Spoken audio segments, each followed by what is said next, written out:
안녕하세요, 여러분. 책 쓰는 한의사 전대성 작가입니다.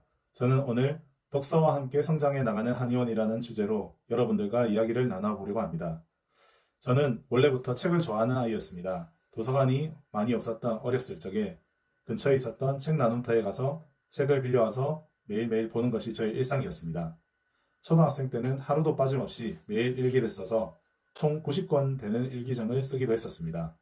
가만히 제가 어렸을 때 제가 하고 놀았던 놀이를 생각해 봅니다. A4 용지를 호치키스로 찍어서 도서 출판 대성이라고 쓰고는 글과 만화를 그렸던 것이 저의 일상이었습니다.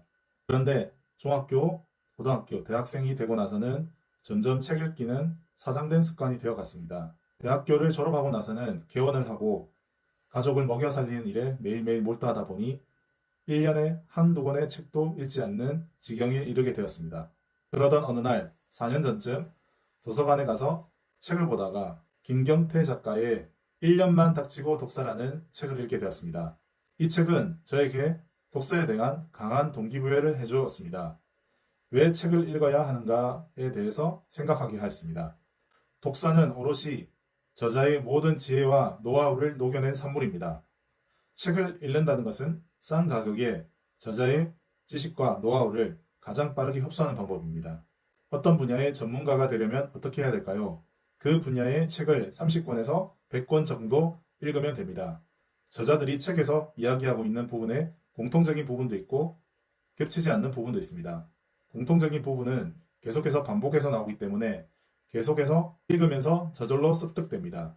겹치지 않는 저자의 인사이트나 생각은 그 책에서 단 한 가지만 얻어간다 하더라도 책값 이상은 합니다. 그러므로 책을 읽는 것은 가장 적은 투자로 가장 많은 것을 얻어가는 방법이라고 하겠습니다.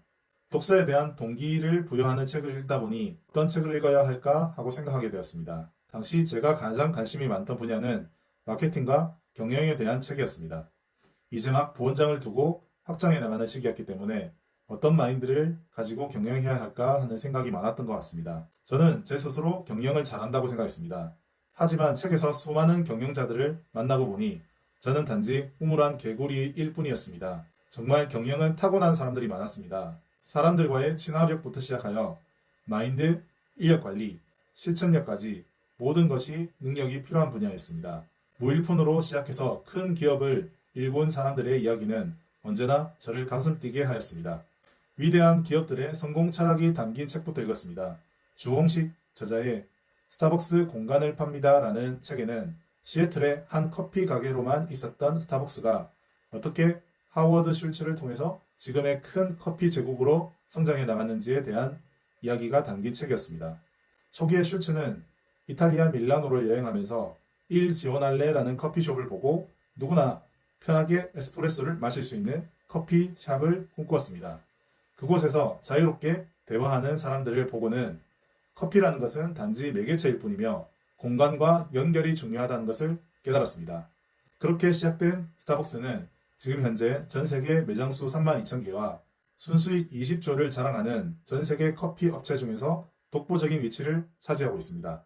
스타벅스의 가장 큰 힘은 직원, 바로 파트너에서 나옵니다. 스타벅스는 파트너가 즐겁게 일하고 직장에 대해서 자부심을 가지고 일할 수 있게 해줍니다. 직장에서 따뜻한 배려를 받은 직원은 고객들에게도 따뜻하게 대합니다. 고객은 다시 그 기업에 대해서 좋은 이미지를 갖게 되고 다른 고객들에게도 그 이미지를 전합니다. 이는 선순환이 돼서 긍정적인 피드백 효과로 이어지게 됩니다. 한의원에서 환자를 대하는 상황에서 힘들고 지칠 때도 있습니다.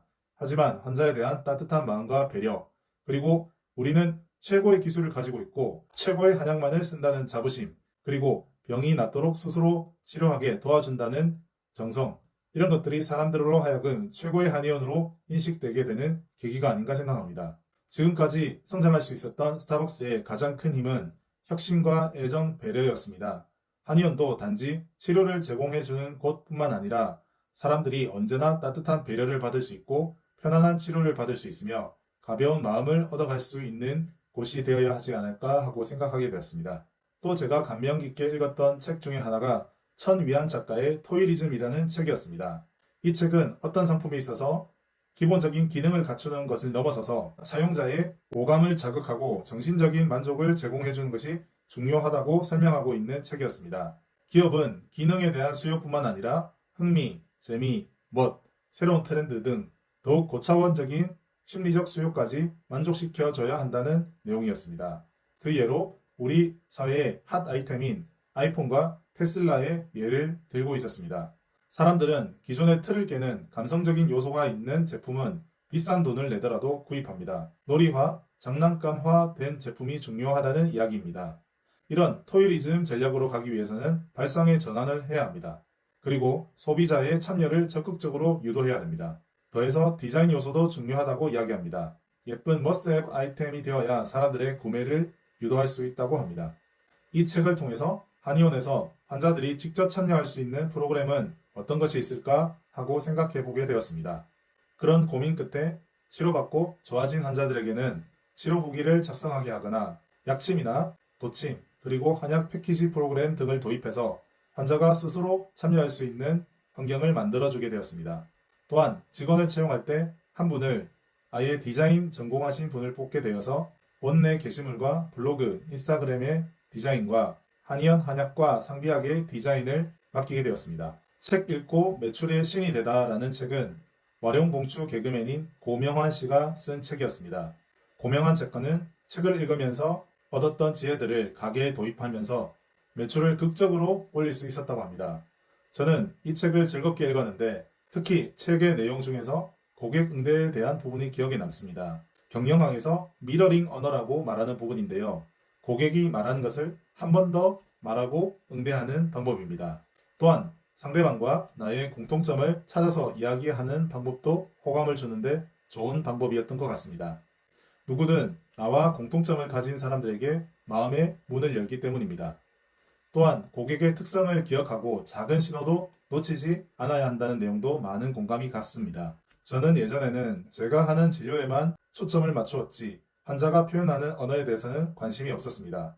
하지만 이후에는 모든 안테나를 환자에게 두었습니다. 치료실에 침을 놓으러 들어갈 때면 항상 소머즈의 귀로 베드에서 들리는 환자의 소리를 놓치지 않으려고 노력했습니다. 요청이 있으면 빠르게 반응하여 응대하기 위해서 노력했습니다. 환자가 원하는 것이 무엇인지, 그것을 어떻게 환자는 표현하려 하는지에 대해서 생각하기 위해서 노력했습니다.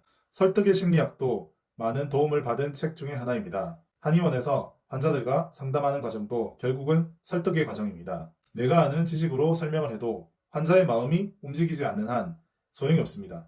설득의 심리학을 한의원에 적용해 본 것을 몇 가지로 정리해 보면 다음과 같습니다. 첫째, 환자를 설득하기 위해서는 충분한 시간을 들여서 상담해야 됩니다. 환자들도 본인이 낸 비용 이상으로 더 이득을 얻었다고 생각합니다. 그들이 빚진 마음을 들게 해야 됩니다. 둘째, 일관된 이야기를 해야 됩니다. 모든 것은 기승전결로 이루어져야 합니다. 셋째, 설명을 듣고 이해되고 마음이 움직이는 동기가 생겨야 합니다. 넷째, 설명에도 과학적인 근거가 있어야 하며 어투나 목소리에 호감을 느낄 수 있도록 해야 됩니다. 다섯째, 마지막으로 이 치료의 가치가 얼마나 귀하고 중요한 것인지에 대해서 설득할 수 있어야 되며 이후에도 지속적인 피드백을 통해서 치료가 이루어져야 합니다. 왜 환자가 우리 한의원에서 치료받아야 하는지 근원적인 문제가 해결되지 않고는 치료가 이루어질 수가 없습니다. 그런 부분에서 환자의 마음에서 이루어지는 치료의 동의라는 부분은 매우 중요한 부분이라고 할 수 있겠습니다. 여러 가지 마케팅 책을 읽으면서 마케팅 방법을 한의원에 직접 도입해 보기도 했습니다. 어떤 책에서 읽은 내용인데요. 사람들은 오른쪽으로 돌아가는 습관이 있기 때문에 마트에서는 진열 때 항상 오른쪽에 가장 많이 팔리는 제품을 진열해 둔다고 합니다. 한의원 입구에서 사람들이 들어와서 오른쪽으로 가는 위치에 안이 훤하게 비치는 탕제실을 비치하여 사람들이 한약에 관심을 가질 수 있도록 하였습니다. 또한 향기 마케팅에 관한 내용을 읽고 한의원 입구에 은은한 시트러스 향을 비치하여 오는 사람들의 기분을 좋게 만들어 주었습니다. 이런 구조적인 배치가 한의원의 탕약 매출에도 직접적인 영향을 주었으리라고 생각합니다. 최근에 읽었던 책 중에서 기억에 남는 책은 조조칼국수 김승현 대표의 돈 그릇을 키우는 6가지 방법이라는 책입니다. 그의 여러 생각 중에서도 원가 절감보다도 고객 창출에 주의를 맞춰야 된다는 생각에 더 큰 공감이 갔었습니다. 그는 불과 하루 한 팀의 고객이 오더라도 그 사람들이 가게에 좋은 이미지를 가지고 돌아가서 자발적으로 입소문을 내는 것이 중요하다고 이야기하고 있습니다. 사업의 성공은 비용의 최소화, 수익의 극대화가 아니라 객수의 최대화, 고객 창출의 극대화라는 그의 말에 무릎을 탁 쳤습니다. 지금 눈앞에는 손해일지도 몰라도 만족한 환자들이 계속해서 쌓이는 것이 결국 한의원의 성공 비결이라는 생각이 들었습니다. 책을 읽으면서 저자의 생각과 지식을 빠르게 흡수할 수 있었습니다. 그리고 그 지혜를 한의원에도 하나씩 대입하면서 한의원도 더 성장해 나갔습니다. 제가 절대 깰 수 없을 거라고 생각했던 매출의 벽이 깨졌으면 물론이요. 책의 저자들의 지혜가 한의원에 하나하나 녹아들면서 더 나은 한의원이 만들어져 나갔습니다. 책 속에 길이 있고 진리가 있다고 합니다. 어렸을 때부터 귀가 따갑게 들었던 이야기지만 막상 책이 어떻게 직접적인 도움을 줄 수 있을까 하고 생각하고는 있지 않았기 때문에 막연하게만 느껴졌을 뿐이었습니다. 하지만 책을 읽으면서 실제로 더 한의원이 잘 되고 변화되는 것을 보면서 저는 더 열심히 책을 읽게 되었던 것 같습니다. 이상 독서와 함께 성장해 나간 한의원이라는 내용의 주제로 여러분들과 이야기를 나누어 보았습니다. 책이 오늘 드디어 한의원에 도착했습니다. 나는 한의원에서 인생의 모든 것을 배웠다라는 책입니다. 10년간 제가 한의원을 운영하면서 배웠던 그리고 느꼈던 모든 한의원에 대한 생각과 인생에 대한 생각들이 담겨져 있는 책입니다. 저의 이야기가 여러분께 도움이 되셨다면 좋아요와 구독 설정 꼭 부탁드리겠습니다. 감사합니다.